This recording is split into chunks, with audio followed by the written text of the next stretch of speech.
আজ রথযাত্রার দিন, তাই সকাল সকাল রথটাকে সাজিয়ে বসিয়ে দিলাম গোপালকে।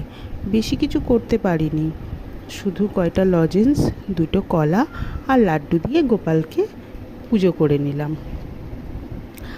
আর গোপালের কাছে ক্ষমাও চেয়ে নিলাম যে বাবা, তোমার জন্য তো আমি কিছু করতে পারিনি, তুমি দিন দাও, আমি যাতে তোমার পুজো করতে পারি। আর কিছু, আর একটু রথ টেনে নিলাম। আর রথের দিন, তাই সবাই মিলে বলো, জয় জগন্নাথ, জয় জগন্নাথ, জয় জগন্নাথ, জয় গোপাল, জয় গোপাল, জয় গোপাল। তোমরা সবাই বলো, কার কেমন রথযাত্রা গেল কমেন্ট করে জানাও একটু। অপেক্ষায় থাকলাম।